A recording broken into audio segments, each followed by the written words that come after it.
Did you know that listening, really listening, is a learned skill?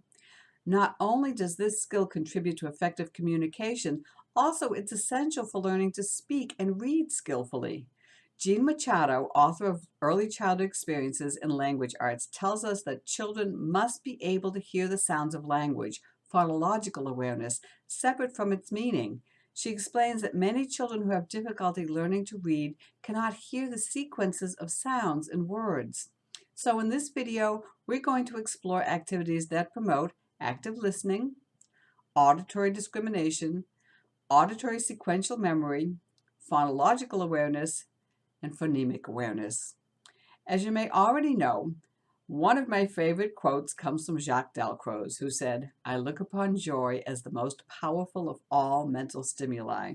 So even though this all sounds like very serious business, which it is, the children will still have plenty of fun.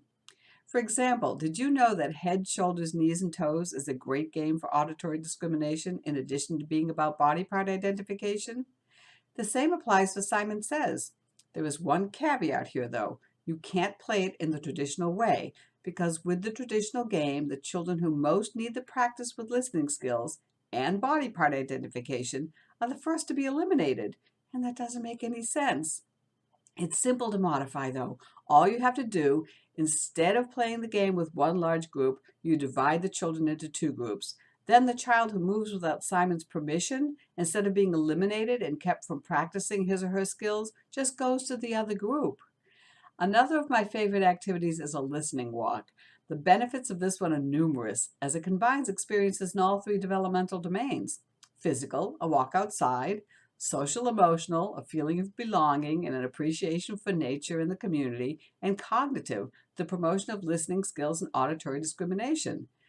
Before beginning your listening walk, tell the children what's going to happen, explaining that they're going to discover how many things they can hear while on their walk and reminding them to put their listening ears on. They then take them for at least a 10-minute walk, during which they can listen for things from nature: birds singing, dogs barking, the wind rustling the leaves, or things that are man-made: a car horn, a truck engine, a train whistle. When you get back to the classroom, invite the children to portray each object identified, either by taking on its shape or by performing its movement.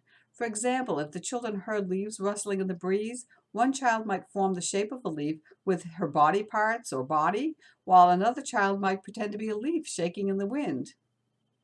Naturally, there are plenty of musical activities that help promote listening skills.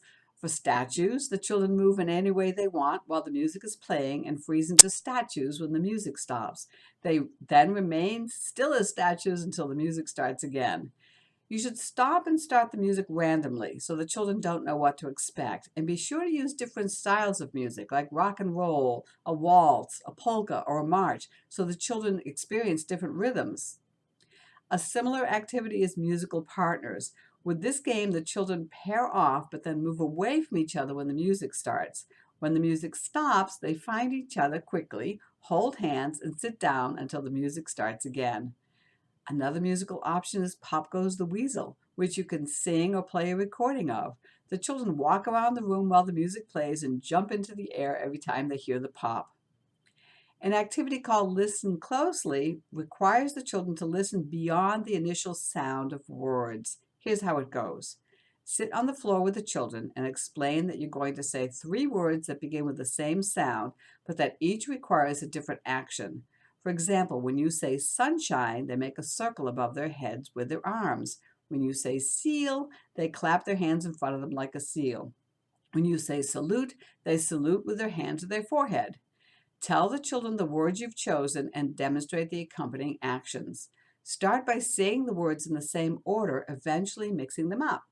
You can play this game with words beginning with any letter or combination of letters. An activity called Stand Up, Sit Down gives the children plenty of physical and mental exercise at the same time as it promotes careful listening. After having the children each sit in a chair or on the floor, give them instructions like the following. Stand up if you're wearing blue. Sit down if you're a boy. Stand up if you have blonde hair. Sit down if you have brown eyes. Stand up if you have a cat at home. Sit down if you have a dog at home. Stand up if you have a bird at home. Sit down if you like chocolate. Stand up if you like vanilla. Sit down if you can hear my voice. There are so many other possibilities to promote active learning, active listening, but I'm going to end with one that's hilarious, both to play and to observe. It's called Ducks, Cows, Cats, and Dogs. And before beginning, you want to talk to the children about these animals and the sound that each makes. Then, with the children scattered throughout the room, whisper the name of an animal in each player's ear. Once you've assigned each child an animal, invite the children to get on their hands and knees and close their eyes. When you give them the signal to start, they should begin moving around the room with their eyes still closed, making the sound of their assigned animal, and trying to find the other animals that are just like them. You can then let the children know when all of the cats, for example, have found each other. They can sit and watch the others who are still trying to find their matches. To add a little math to the mix, have the children count how many animals are in each group. You can modify this game by choosing just 2 or 3 animals if you're playing with very young children or a very small group. If you're playing with older children or with children who have lots of experience with the original version, add other animals to the mix. Make sure to use animals with familiar sounds like chickens, pigs, or sheep. With the recent clamor for more accountability and testing and kindergarten having been turned into the new first grade, seat work is threatening to supplant active learning. But seat work, worksheets, and tests can't promote listening skills. So it's up to us early childhood professionals to stand by what we know, that young children are experiential learners and that the more senses involved in the learning process, the more information children retain. Besides, joy is the most powerful of all mental stimuli.